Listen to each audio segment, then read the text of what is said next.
Good morning, everyone, and welcome back to Radio Toni, a conversation with Kez. I'm your host, Toni Lontis, and I will soon be joined by my gorgeous co-host, Kez Wickham St. George. Now, just a reminder, if you're listening live online, on LinkedIn, Facebook, YouTube, or Twitch, we have Payo ready and waiting to take your comments and send you the links from anything that we talk about the show. If you want to catch up on our previous shows where we've talked to many amazing authors from across the world, just jump on to Binge Networks in the US, Hero Go TV in the US, and you will find replays of the shows on the Toni TV channel app on Roku, LG, and Samsung smart TVs across the world. Now, this show is co-hosted with Kez Wickham St. George, and she is an international best-selling author in her own right, and she loves helping other authors bring out the magic in their writing. And today's guest is the gorgeous Jacquie Walker. And Jacquie, not only is she a contributor to the book that we've been highlighting this last little while called The Colours of Me, an anthology produced by Kez and Michelle Wheatley, Jacquie Walker is an educator, and she has more than 30 years of school-based experience. She's also a co-editor of a leading Australian magazine, and Jacquie facilitates women's wisdom circles, meditation, and workshops. Words that describe Jacquie include passionate, enabler, listener, witness, and mentor. Jacquie believes that real healing can and does happen through sharing our stories and by walking beyond our fear.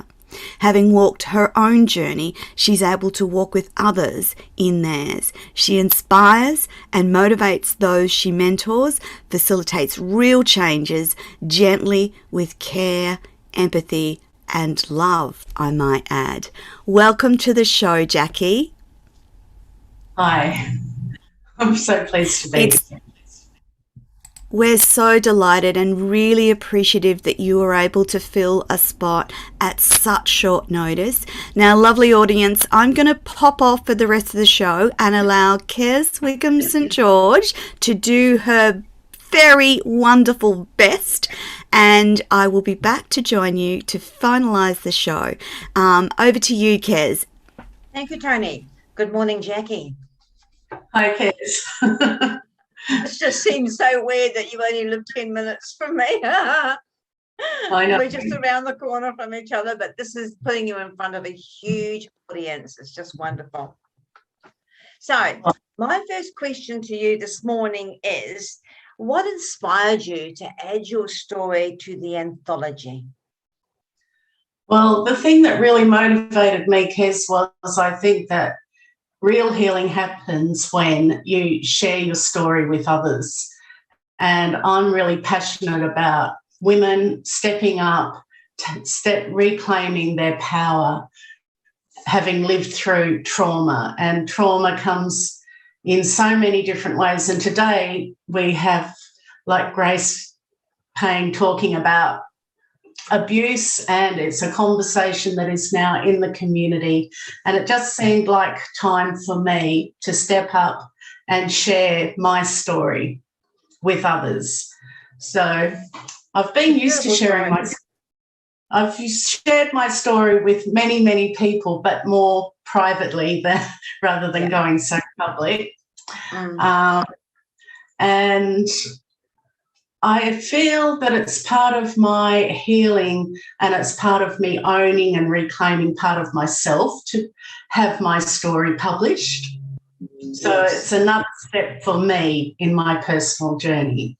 Yeah, when I approached you about putting the story in, writing your story, I did not think it would be as emotional as what it was, but I found it very touching. It was a really lovely, heart-touching story, so thank you, because a lot of the stories in the book were very they were quite distraught, and I don't think they told their full story, not yet, but it will come out in the future. But this is just the beginning for many women in the book to tell their story. It was just a pure beginning for them, but your story was just it was heart touching. So thank you. Well, one of the things that I wanted to bring out in my story was not so much around the trauma issues, but like moving beyond that to share the healing story, and that, because my message, Kez, is that healing does happen, and you don't have to be at the effect of the trauma that you have experienced in your life. That's right. I think what the story brought out, your story brought out for me, was healing starts right now. You don't have to wait for healing. It starts immediately. As soon as you think, I'm going to get over this, I'm going to get through it, I'm going to get around it, it starts immediately. It's sourcing what you need to start healing. But we don't have to wait. We don't have to wait till tomorrow or next. I think I'll start healing next week. No, that happens. It's the moment you think about it, you start that journey. And I think that's something that a lot of people don't realize. We don't have to wait till next week. We don't put it in the bank. We keep it inside us, and it can do some real danger. So to bring it out, whether it be in words or whether it be in some sort of communication with a professional, it's the best thing to do. So, but I believe that that you have also, you're the co-editor of a fabulous magazine, which also deals with healing. Yes, I work with Patricia Hamilton, and we bring out the Conscious Living magazine monthly, and we share. And the purpose of that, the magazine, is mostly to share current stories, people's stories, and to also bring out healing. It's sharing health and well-being stories, really, and to be in touch with. Wasn't really thinking about conscious living. Sorry. No, it's just a question we have to pop in there. We want to know who you are. So when you were writing the story for The Colours of Me, what was your technique you used? Technique. I just really went within, and I've journaled for many years, so I don't really know I have a technique. I just went within and let my voice just flow onto the paper. So it was just like from the heart. It was really not about thinking. It was really more about just letting the words land on the piece of paper. And, I probably shaped it a little, but not very much. It was just what came from many years of, like, I know my story backwards and out, and I have shared it many times, and it was just a way of framing events and connecting, coming from my perspective of who I am today rather than stepping into the past. So it's very much reflective rather than immersive, if that makes sense to you. Of course, it makes perfect sense. I found it was reflective, yes, because the past has made you grow into who you are today, and that's what it does for all of us. If we can let our past help us grow, that's exactly what it does. And knowing you personally, like I do, and the groups that you facilitate, I would say your past has certainly done that. It's helped you grow into who you are, because you do some wonderful things, especially with you touch people with your magazine as well. So how do you go about approaching people and places you'd like to be seen in? How do you go about that? Sorry, could you ask that question again? Sure. How do you go about when you're talking to people about the healing facilities that you run within the magazine, within the expo, and, do people come to you, or do you approach people with the healing facility? Really, people approach us, right. And we share their story. Okay. And it's all in writing? It's a digital magazine. It's online, and we don't have a print magazine anymore. We ran print magazines for over 30 years, but now everything's shifted across to the digital. It's a shame, isn't it? Because I really enjoyed those magazines. I enjoy all magazines, but having it a Perth-bound magazine was very special. Yeah, but now what we have, it's reaching more people in a digital form. So everything progresses and everything changes and transforms. So it's just moving with the time, isn't it? Oh yeah, for sure. I've had many comments. I'll be sick of this digital stuff, but we've got to accept that still that's the way it's going to go, and for a very long time, that's the way it's going to go into digital. Yeah. So when you wrote the story in The Colours of Me, and you were just letting your feelings fall onto the paper, because other readers, other listeners will want to know how you actually formatted that story for yourself. So, I mean, it was professionally edited. It was looked over by 2 or 3 people, including myself. But it's your story. And of course, it touches your heart more than anyone else. So how did you format the story, put it onto paper? This is what people need to know, is they all also have a story within inside them. How would they go about picking up the pencil and putting the words onto paper? Well, I think it's being ready to share your story. When you've got that readiness within, you'll find the words tumble out. So sometimes what I find when I'm first writing is it's a key thought that jumps out, and I write about that. And when I look at what I've written, often what I've written first is the conclusion. And so the order that I write in isn't necessarily the order that you see in the finished product. In fact, lots of, it's cutting and pasting. And what I found very useful was to segment my story into the phases. So I start with the early years when I was growing up on the farm, and then the school years that were the formative years of my journey, and then moving beyond into the healing. In those school years, you were bullied, weren't you? Oh, terribly bullied. Yeah. And so, the story not only had the story of your family, but it also had a story about you being bullied. Yeah, I had a terrible time at school. I was, I think my early childhood was on a farm, and there was very little socialisation with other people. So I had a lot of time with myself and nature and my brother, and that was the whole world. And I bet it was.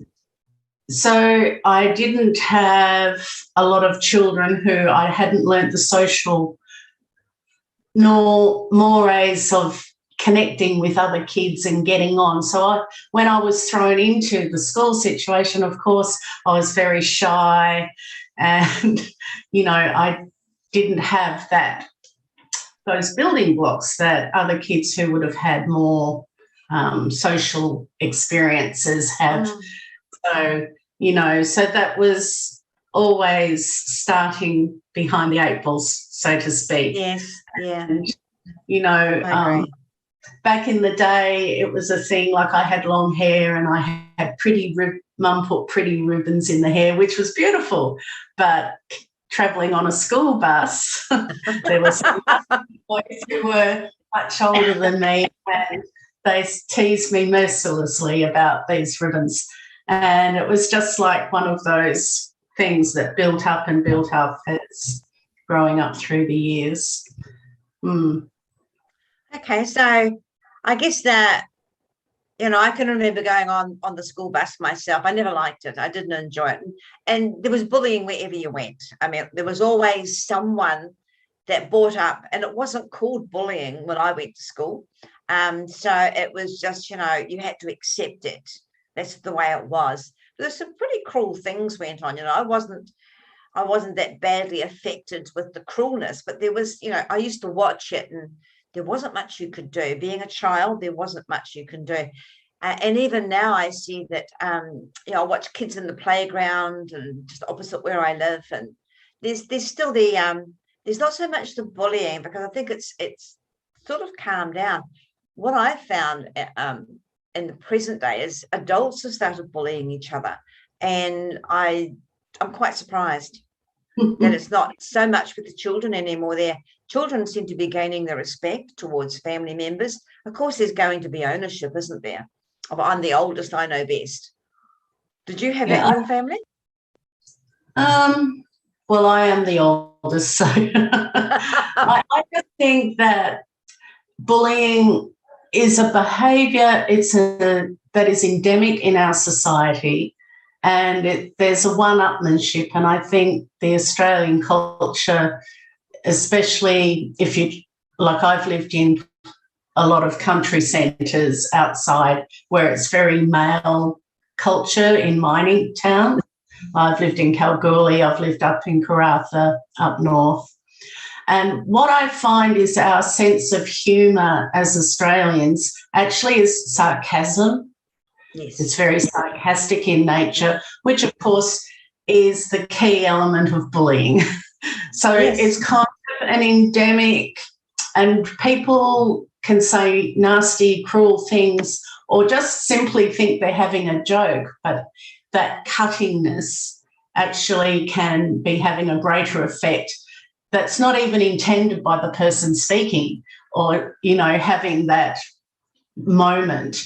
So I think that, you know, as a cultural society, Australia needs to wake up a little more, and it's through sharing story, like this book, The Colours of Me, where people are sharing what they've experienced, and people on the other side of the fence never know the effect that they have if the other side, you know, the people affected by the bullying or the sarcasm don't speak out about it.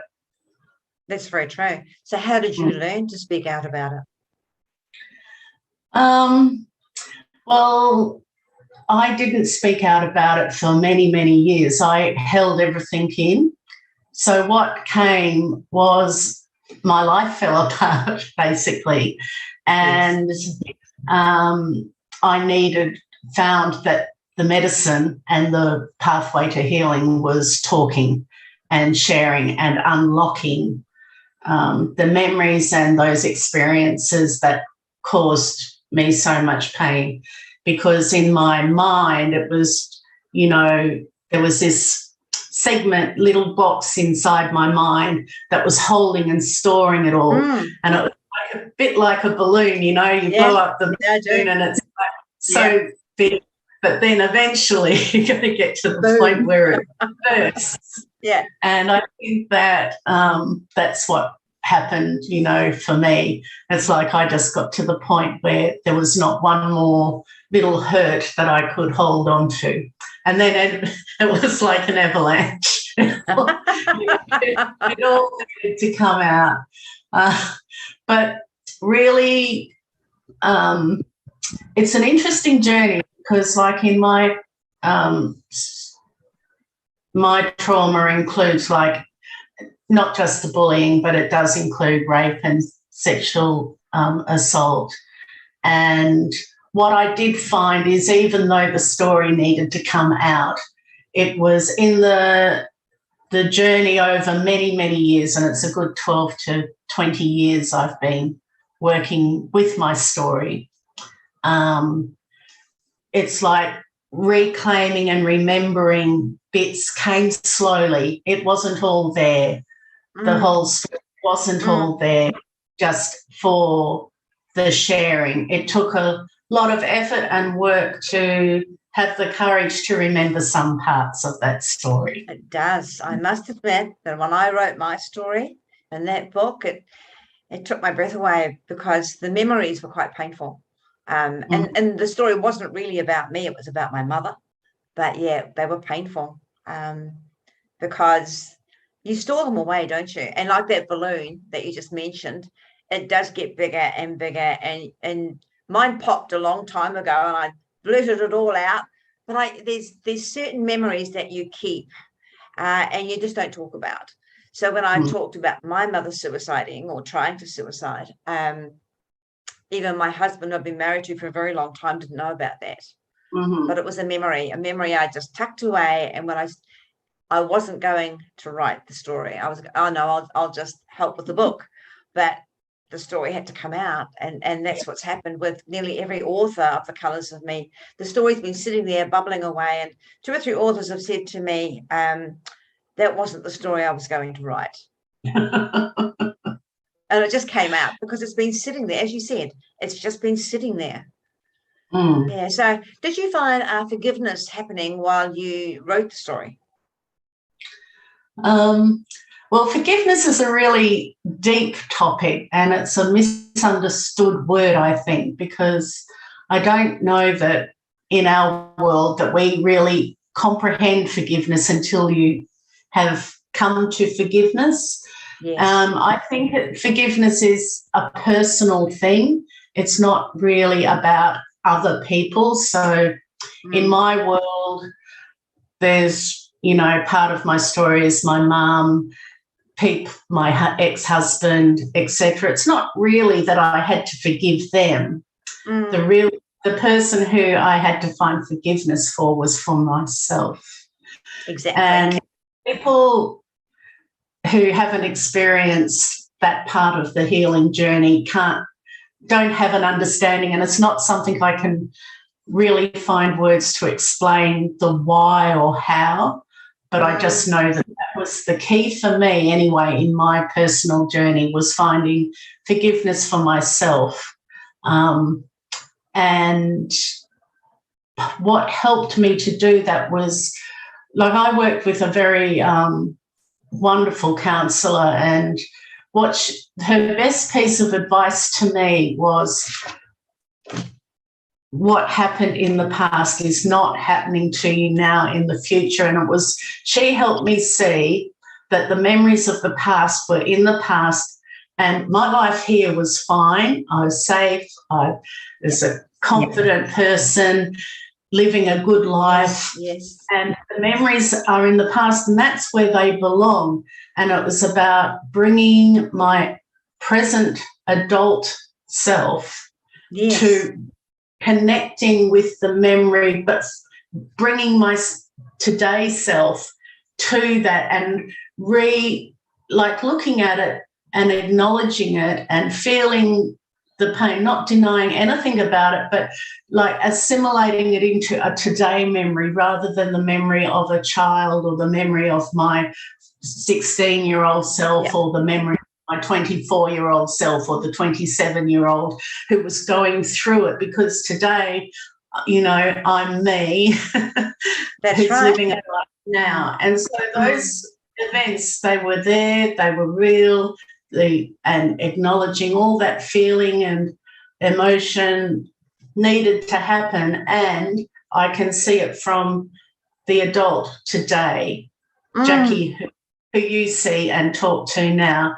So it's part of my story, but it's not my day. It's not defining who I am. And that's the real signal for me. Being able to know that allows me to share and talk about my story, because I'm not going to fall into the drama. I'm not going to have a PTSD episode. So when you've found that forgiveness for self and that inner peace with who you are, because then you're not bringing the past into your present reality. Yeah. That's dead right. You're absolutely right. I mean, when I look back, I'm certainly not who I used to be, but it's gratefully I've grown. Certainly not even a year ago. The same will be for every woman that puts something into the book. If they look back to the story they wrote, they're not the person they were then. They're the person they are now. And we've got to encounter growth. And sometimes growth does actually cause a little bit of pain. But that's when you get your journal out and you write it all out in your journal. I love that part of it. I can say whatever I like in my journal. Well, one thing that I think I've learned about life is that our life does transform who we are, our journey. And sometimes you know, what people think is painful is actually moving into a healthier you. And sometimes that means leaving behind things in your life or situations in your life that no longer serve you. And it's being prepared for that change. And if you're really committed to yourself and your journey and you want to have that good life and live in a peaceful at peace with yourself, and you're prepared to do the work, then you're prepared to make the changes. You're prepared to leave people behind, the friendships maybe that are toxic in your life. You know, if you're moving forward and you're serious about bettering your life and moving out of trauma, then sometimes you need to leave people behind. And I think that's something that people find hard. And it is like walking through a wall of fear, because the other side is unknown. So you know the trauma story well, and it's familiar, and it's like taking that blind leap of faith that you can do it, you can step forward, and I'm going to be okay. And you know, something that I'd like to share with the listeners is about fear, because fear is the biggest lie that we tell ourselves. We lock ourselves up with our fear. And every time I've met my fear wall and I've had to walk through that door into the unknown, it's always been the best thing I've ever done. And what I've discovered is all those stories that you tell yourself, those fear stories, none of it is true. You know, it's all just a lie. It's all just because fear isn't real. It's just something that we bind ourselves, we tie ourselves up in knots. And it's not really, what I also discovered is it's not, other people don't put fear onto you.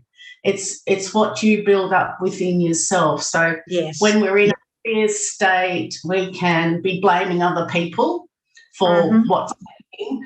And, you know, that I'm terrified of, you know, what will happen if I do this. You know? And it's all those, like, that self-talk is yourself.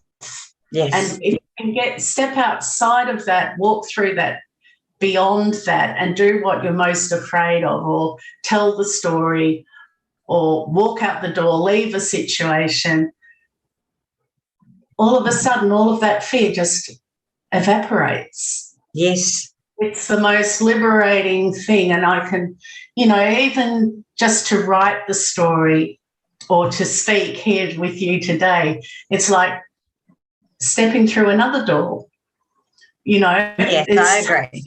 Yeah. It's like opening up to an audience that I don't even know. And, that's right. You know, so it's one step at a time, you know, and not trying to do everything at once, I think, is really the key to I agree with that one. Yes. Yeah. Getting back to the bullying, Jackie, there is a question I'd like to ask you, and that is when you see, when you're actually part of, or I suppose you can call it that question, or you see bullying going on, like if I was being bullied by another woman and a person was in the same room, and this always, the question was put to me, I didn't know how to answer it, does that person also condone themselves as a bully if they don't say anything, if they don't stand up and say that's wrong, if they don't stand up and say I'm uncomfortable with what's going on in the room? Are they considered a bully as well, or a partnership to the bully? Well, I do think that, I don't know that it makes the onlookers a bully, but what it does is they become an enabler. That's right. So they're not doing anything to change the situation. Often onlookers might feel really uncomfortable and they don't know what to do. Or if they might be afraid that if they step in, then they will be targeted as well. That's right. But by doing nothing, you are enabling that situation to happen. So whether you're actually an active participant or not, it's a very awful place to find yourself in, to be a witness to someone else being bullied or put down by another. And what I find is sometimes I will just like state the very obvious. So it's like attacking.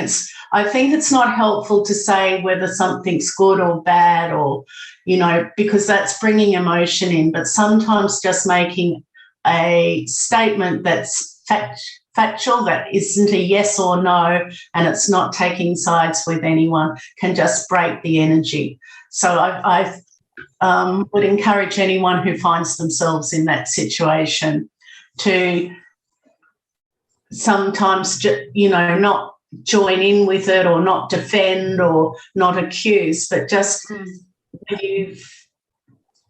change the direction of the conversation, or just step in and say, "Oh, who wants a cup of tea?" Or, something to break that energy. Yes. Yes, or I agree. Yeah. Really under attack, you can say, "Oh, I can hear some, I'm just making a cup of tea. Why don't you just come with me?" And, if it's really something terrible, you can just, assist. I've spent a lot of years working with children and in schools, and, it's a place where you see a lot of bullying in the playground, and you have kids that really are very, very affected. And what I discovered is that the bully is actually as traumatised as the child being bullied. So really, it's a two thing. Yeah, it's not just, it's a power game, and one has the big power, one is the weak, but it's the energy and the synergy between the two, and they're both participants in it. It's not all directed one way, and that in a school setting where it's a child, it's like, well, that child who's bullying is feeling just as insecure as the child who's being bullied, but it's just that they're in a different part of the cycle of the loop. So you can apply that to adults as well. I think when you find someone pushing themselves onto another very forcefully, I think that there's something in that person, they're feeling threatened in their own way, and they come out strongly. So it's like a diffusing. I think we need to have kindness and tolerance for both sides. It's not one person is good or one person is bad. Yes, I agree. So, Jacquie, your life and your writing life and your magazine writing life and in the book, who would you choose or words that empower you? Sometimes I often put up quotes I find quite empowering. So who would you choose that would empower you and make you feel that's right, that's good for the day? Well, I really love the song Desiderata. Do you know that one? And there's a verse from Desiderata that has stayed with me from the age of 14. I discovered the beautiful poem, Words of Wisdom, and it's kind of been a guiding light in my life. And the verse that stands out is, "You are a child of the universe, no less than the trees and stars. You have a right to be here. And whether or not it is clear to you, no doubt the universe is unfolding as it should." And that stayed with me. That has stayed with me for the whole life. And it was put to music, so I have the tune that goes with that verse. Yes. So that's been a guiding light, and I always love finding that poem. It resurfaces every now and again. Just it's to remind you that you've grown into a beautiful woman. That's what it's there. It resurfaces all the time. And I have to say, Kez, that when I go onto Facebook, I always love finding your words or tips for the day. So that's quite Thank you. Yeah, I like to think there's at least a person out there that says, I like that little quote. I'll take it with me. I just think, and I do it myself when I see quotes. That's why I share them. Some quotes I find empowering. You know, they're not always by the same person, but yeah, I do love to share my little quotes. So writing the anthology, was it a learning experience for you? Now, when I approached you about putting your piece of work in, I don't think you realised how wide and far the book was going to go. And then I saw it dawn on you how far what we wanted for the book, because it's gone global. And I got up to 4th in bestseller. So it was number 4 on Amazon.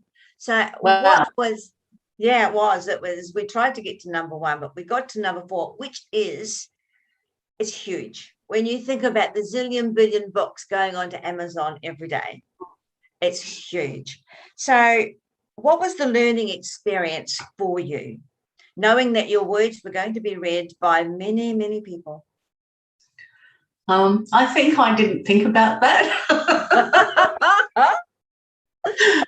But when I was writing the story for the book, my story, what I did focus on was the healing, the tools that I used for healing and the healing journey, rather than the story of the events in my past that I was healing from. Because I think it's the healing journey people don't talk about so often. It's like when someone's sharing, they usually go into the nuts and bolts of the trauma part of their story. Whereas what I wanted to share was what I did to move myself forward. So so it was more than counselling, because counselling on its own, it could be helpful, but it wouldn't be the end of the journey. So what I found really helped me was I did things like dance, like movement. I did some art therapy where, there was a question posed. We'd draw the answer to the question, which was quite, it's like, what's your greatest fear or something, or how do you feel when you're in fear? So you would draw a picture about that. And then with movement, then you would go into that place where you were feeling the fear and actually move through it. So you were connecting to the emotion. So I did things like that. I did sweat lodge ceremony for many years where, I'd take an intent in, and I don't know if you've ever done a sweat lodge, but no. You have like 4 rounds, and by the time you get to the 3rd round, it's called the breath of the dragon. So it's when the heat is at its fiercest. So what the sweat lodge ceremony taught me was you have to stay calm, and you had to connect within and make friends with the heat. Like the more you resist that, then it's going to be a traumatic experience. If you just like surrender, then you move through and it's, all good. So that's really what I brought into my physical story. It's like, well, when I'm fighting and resisting my past, then there's pain and there's suffering. When there's surrender to it and there's acceptance, then you find that forgiveness. We go back to forgiveness, and it's like that's where, it's like holding on. It's like we'll do the reverse. It's like surrender, relax, and just allow it to be there. And I think that's what I found in the writing and sharing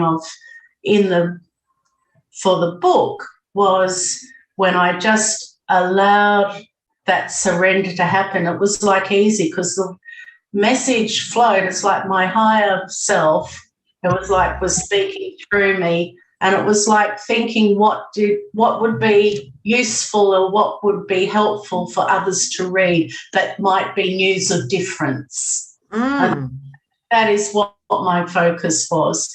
It was like what would be news of difference, and if you were where I was when I started my journey, what would have helped make my journey easier if I'd had someone who had shared their journey with me at the beginning, and so that was really the foundation of my writing.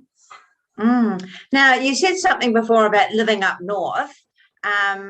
So to me, heat and north just marry. I just know when you go up north, you get hot. So I don't enjoy heat, but I can just see you as a child. Is it Kakadu you lived in? No, I lived in Karratha. Karratha, yeah. So yeah,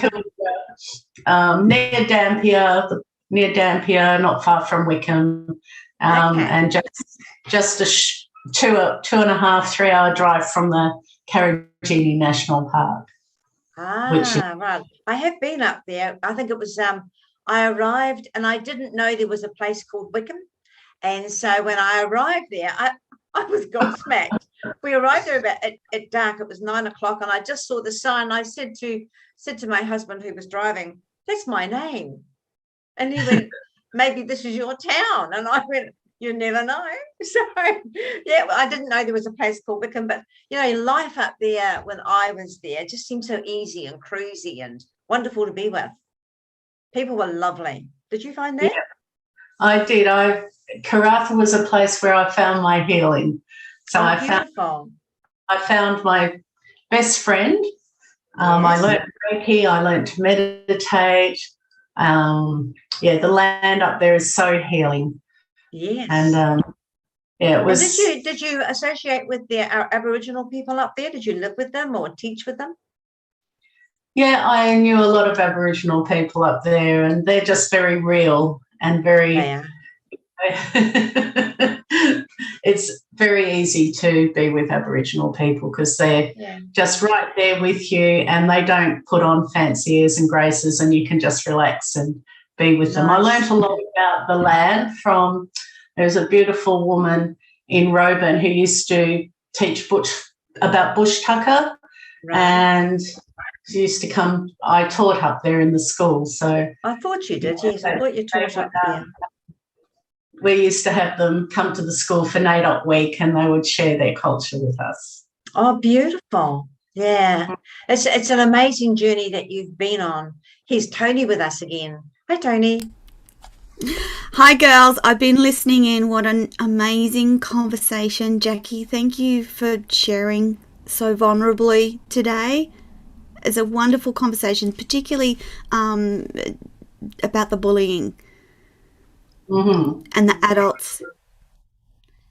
There seems to me that there's a lot of adult bullying going on, particularly in social media, and particularly from people that I would expect a lot more from.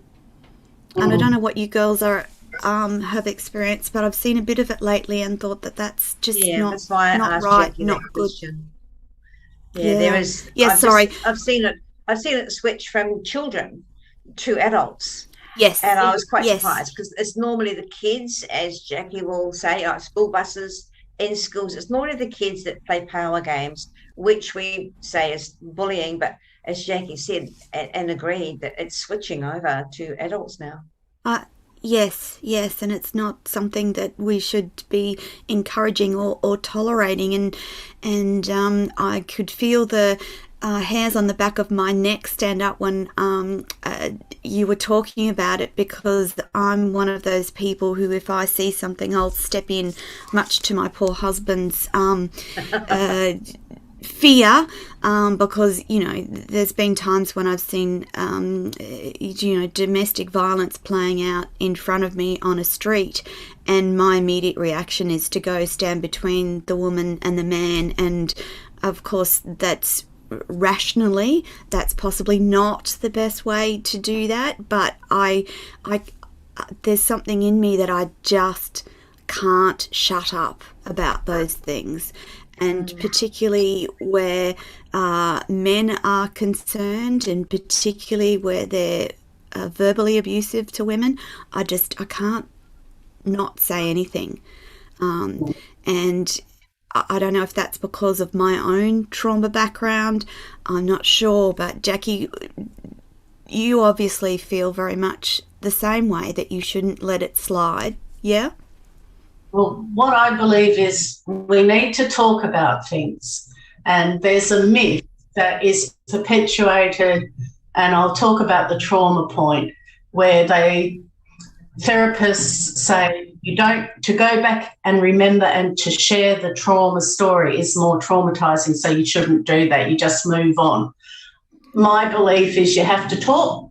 The story, telling your story is the liberating. That is where the healing really happens. Absolutely. And what I think is we have a fear around the idea of domestic violence. It's because it's unknown and people I think there's a misassociation between trauma, domestic violence and anger. And people people are afraid of anger, but anger is actually a very positive emotion because it's our creative source, it's our self-expression.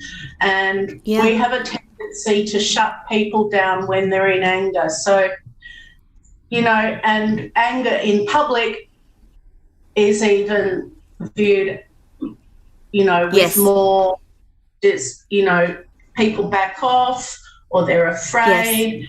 And people don't know what to do with it because it's an emotion that we disallow. And I think if we could just take, you see a situation where there's people, it's perceived bullying. It might not be. It might just be an anger, a moment of anger. Yes. But I think that sometimes we can escalate the situation without knowing or intending. And I think that you need to be mindful of and maybe be more of a witness to situations, and then just be an icebreaker rather than like stepping in and taking over the situation. It's, if you step away and witness and just be the icebreaker rather than taking sides, or I think that would be the best advice for people in those situations. And sometimes if it's concerning, it could be, especially something like on Facebook, a question that I find useful is, do you really believe that? Yeah, I've used that too, Jackie. I use that. Do you really believe that? Yes. Is that really true? And start a conversation and get people to think about what they're putting out there. Yes. Yeah. Jackie, the other thing is too that when you've had trauma and you've been through that tough process of therapy and healing, it changes who you are on the outside, and then from that place it actually takes further time to understand and have confidence in what is innately underlying in your personality. So, for instance, it took a long while to feel confident that my own gentle energy is often enough to subvert or settle down that anger and negativity, and just sometimes just stepping my energy towards or into that situation and just going, it's okay, let's chat or let's talk. But it took a long time for me to realize that. I could never have done that in my younger years, but I'm really grateful, and I'm guessing, Jackie, that you're grateful for the learning that has come from the other side of trauma.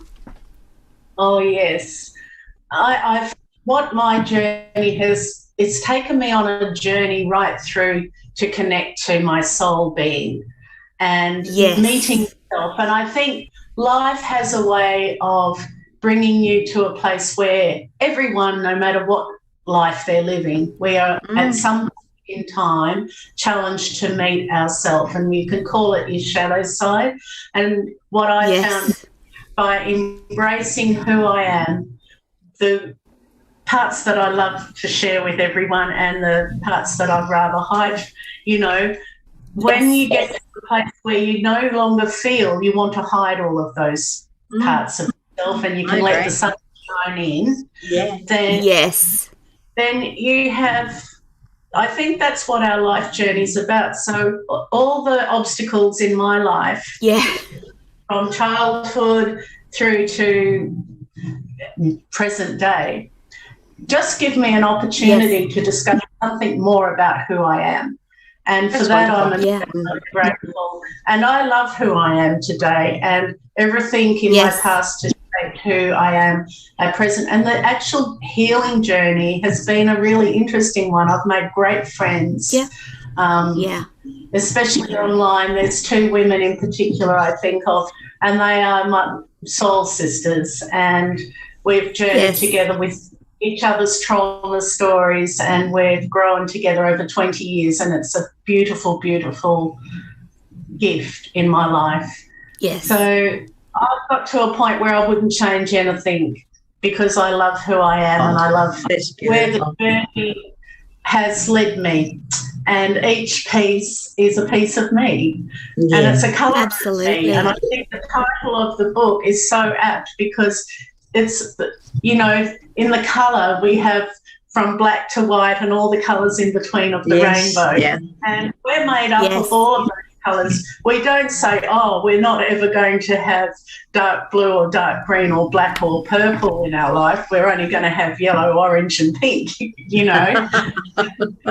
You know, we don't want to lock out the colours. We want all of them. That's right. Yes. And they touch us. It's like, well, that's our story. I think people, you know, if we can embrace all the colour of your life, what's, you know, your shadow side and the side that you want to project onto others. And I think the other thing about my journey is my self-perception keeps changing and growing, and my love for myself just keeps expanding. And being a little bit selfish and taking time for self-care, self-love is on a daily basis is what keeps definitely forward. Yeah, I agree. Lovely ladies. Sorry, Kez. I've just looked at the time, and I hate to interrupt such a wonderful conversation, but we were out of time on the show today. Kez, thank you so much for hosting the show for me today. Jackie, thank you for indulging me and letting Kez interview you on the show today. Don't forget, people, we want you to duck out and buy The Colours of Me. It's on Amazon across the planet. It's a wonderful anthology with beautiful stories from women across the world. And, of course, it was compiled by Kez and Michelle, so you need to get out and buy it. Jackie and I are both authors in The Colours of Me. And, Jackie, thank you so much for being on the show today. Kez, thank you for co-hosting with me and taking over today. Wonderful audience. We will be back next week with another conversation with Kez. That's our lot for this week. Bye for now. Bye-bye. Bye.